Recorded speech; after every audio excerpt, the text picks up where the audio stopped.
Alright, I am back with another Thoughts on a Note. This time we are doing coffee, moving away from the roses and moving into something a little bit more versatile with the coffee. I have a good smattering here of 10 different fragrances that I have. We have 7 full bottles and 3 samples. A pretty good differential of niche and designer. And again, I have separated them into categories, which I will get to shortly. Now, coffee is generally something that is very easy to wear. It's a very pleasing scent. It cleanses your olfactory palate, which is why you see at fragrance counters they have coffee beans there. That is helpful in cleansing your nose when you've smelled a lot of things. Your nose gets fatigued and it can't pick up as many scents, so coffee helps to cleanse it. By nature, a coffee bean is very aromatic. It's very pungent.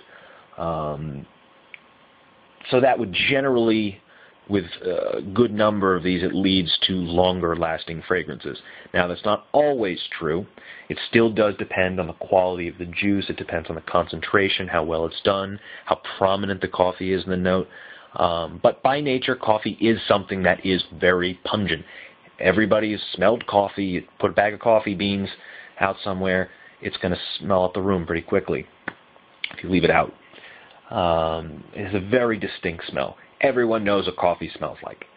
You know, you walk into a coffee shop, you walk into a Starbucks, you walk in, Dunkin' Donuts isn't a coffee shop. I'm from Boston, I'm going to get killed for saying that.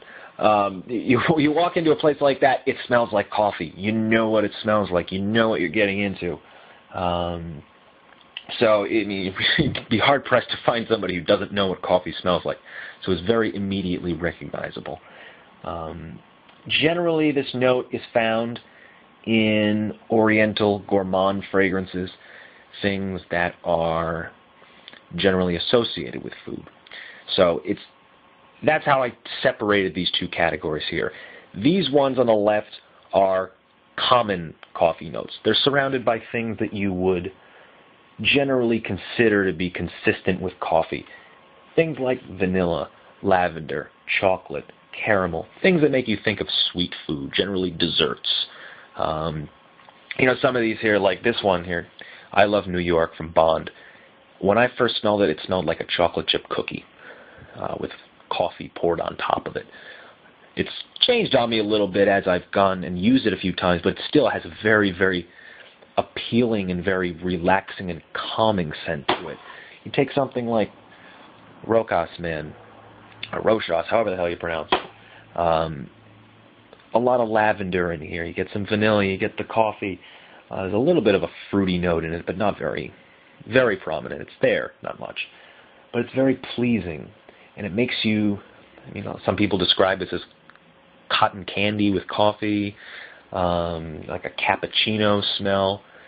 It's very much associated with food, with sweet things. Now,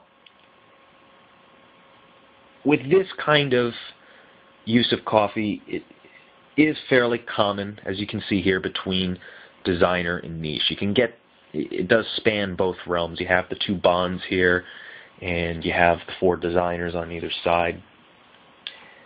It's not a terribly expensive note. Yeah, coffee can be, you know, if you buy it by the pound, it's expensive, but it's not something that is really difficult to obtain. You don't really have to go to the far ends of the earth to find any kind of coffee. You can, but you know, you can find it fairly prominently everywhere. As I said, it's very pleasing to the masses, so a lot of designer houses would be more apt to use it. It's not something like a rose that's going to turn off a large percentage of the generic shoppers, since that's who the designer houses are playing to. They're playing to the generic Macy's casual shopper. Coffee's not going to turn it off. It's not considered feminine. It's not considered out of the realm of normalcy. That said, it still is unique because it's not something that's overly used in designer perfumery. So you can still get, if you want a coffee note, it's still possible to have that from a designer house, not pay that much, and still be able to get something that's a little unusual, at least from the perspective of, the generic masses. So the people who are out just kind of looking to smell good, as I said, the generic Macy's shopper, not to rag on Macy's, but they're kind of a gold standard for that category. This is still a note that would appeal to them, and some of them might buy it. Take something like a double black, that's a fairly big seller. Not a huge one like its older brother Polo Black, but it walks the tightrope between easily accessible, pleasing, but just enough unusual that you can still buy it and you can still get something that's not going to be necessarily worn by everybody else. You probably find somebody who's wearing something coffee related, but not everyone. It's not like you're buying a watery or an aquatic scent where everyone's going to be wearing it. That's not unique in any way. So it's also a very versatile note. These fragrances right here, the exception of Amen. Amen's kind of, I really shouldn't have included it in this because while it is a very common coffee, this scent has so much else going on, specifically with the tar note up top, which directly contradicts what I'm about to say about all this and what I have said about it being very pleasing. This is a very polarizing fragrance, but it is a gourmand. It is very commonly used, or it's with a lot of commonly used notes that are in other coffee scents that extrude it anyways. But coffee is generally very versatile.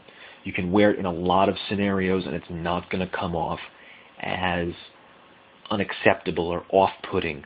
It's not necessarily going to overwhelm everyone. You can wear it in the office. You can wear it on a first date. You can wear it casually. If you wore something like this on a first date, or you wore a light application of New Harlem, or you wore something like a Rokas Man as I drop it on the floor, that's a fairly safe way to go. If you find somebody who's going to be off-put by the scent of coffee, you should just be off-put by them in general, because that's, it's like finding somebody who's allergic to chocolate. You should just feel bad for them in general. So you can wear these in a lot of different scenarios. Some are more strong than others, like I wouldn't go spraying 5 sprays of New Harlem and then go to work. That's not a good idea. I wouldn't go spraying, Rokas, any of these. Don't overdo it and go into those type of situations, but you can wear them. Whereas you might not want to wear a heavy rose fragrance. You would want to wear 1 million to the office. That doesn't make any sense. That's not an office fragrance by any means. A lot of these you can wear to the office. I've even worn Amen to the office before. If you put it on lightly, it's wearable. It's once the tar note wears out, it's a very, very sweet and bakery style fragrance. So that's that. That's that category. That's the common coffees. These ones over here, these 4 guys, I call these the uncommon coffees. These are much less conventional uses of the coffee note. If you look at these 4 here, let me bring them up to the front. We have Icemen. We have Rock Volume 1 from John Varvatos. This is Eau Noir from the Dior exclusive line, and also from the same line, Dior's Vetiver. All 4 of these here, first of all, they're not gourmands. Not the only one that would slightly come close to it might be Rock Volume 1, but even that really isn't. It's simply, they're just not gourmands. I shouldn't even say that. They're not gourmands.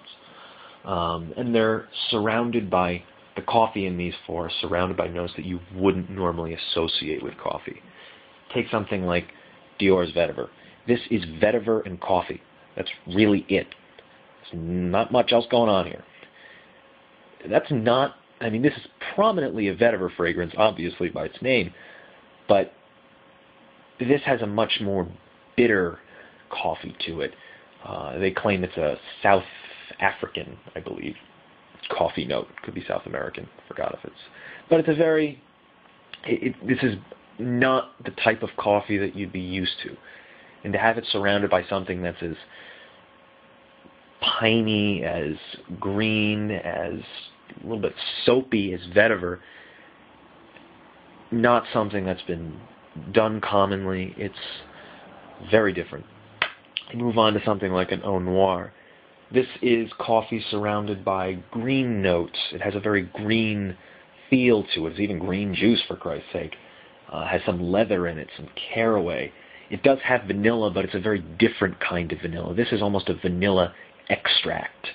Like if you take those little vanilla extract bottles and you smell them, that's the vanilla you get in here. It's not the kind of vanilla that you want to eat up. This does not make you want to eat yourself. It doesn't evoke thoughts of food by any means.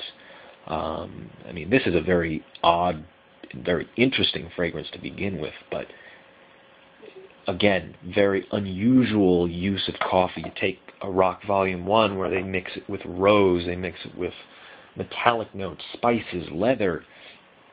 I don't know why I call this a gourmand. It isn't. that was just wrong. Again, just very different. Even this Iceman, not one of my favorites, but you have the iced coffee, you have the menthol, some eucalyptus, nutmeg, patchouli, musk. Again, unconventional uses. This is not something that you would generally associate coffee with, whereas the other ones you have things that you are used to smelling coffee with, the food notes. These are not. They're different. So that makes this category good for someone who likes coffee but wants something that's even more unique than the other category, who wants something that no one else is going to be wearing. You'll definitely be standing out wearing any of these because they will be different from what the masses are wearing. The generic Macy's shopper, by and large, is not going to go for these.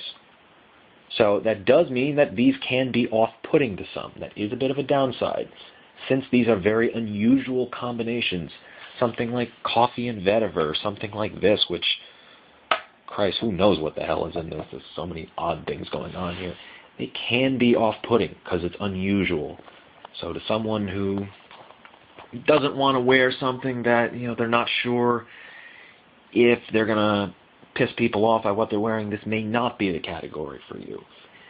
These also aren't the most versatile things in the world. I would not wear any of these on a first date. Granted, I've got a long-term girlfriend, so I don't need to worry about that. But if on a first date, I would not go for these, and I would not recommend anyone go for them because they are more edgy. You might turn off the girl by wearing this, and you don't want to do that on the first date. So, those are the uncommon uses of coffee. The commons, zoom out here, and the uncommons. So, just to sum it up, coffee, very good for someone looking to stand out, but not be too weird at the same time. You can get it pretty cheap, but you can also get it pretty expensive. So it really spans the spectrum from cheap niche to expensive designer. I got this bottle of Rokas Man for $20 at TJ Maxx. This bottle of New Harlem, 100 milliliters, costs $220 now. Even in the uncommon ones, you have these. The prices on these Dior's are very good, but still pricey. It's going to price out a lot of people. You can get this online at some of the discounters for $30 or $40. Don't pay the $300 for this. Not worth it. Really not worth it. So it really just spans the spectrum very well. This is one of the most versatile notes you can find out there, aside of the overly used water, fruit, that kind of generic crap. This is really something for everyone here. It spans all different types of categories. You have the gourmands, you have the orientals, you have the aromatics, you have the greens, you have spicy notes. You even have a little bit of fruity in here with the mango from Double Black. But at the same time, it still is not generic. It's not as pervasive in the fragrance game as the watery aquatics, the fruities, the sugaries. that you can still find a good fragrance at your price range, but still be able to stand out enough in the crowd that you're not wearing the same thing as everybody else. So hopefully this helps you guys with some thoughts on this note here and help you with your future fragrance purchase decisions. I will continue with the seemingly popular A Day With series. I had actually started it with this guy, Eau Noir, yesterday. I filmed it when I woke up, but unfortunately work got a little bit too fast and I couldn't finish it. So I may retry that, although it would be my third wearing, so it's not really a first impression. But a lot of you seem to like that, so I will continue it. Not this weekend. I will be out of town for the weekend, but we'll be back next week with a few more things. So keep in touch. See you guys later.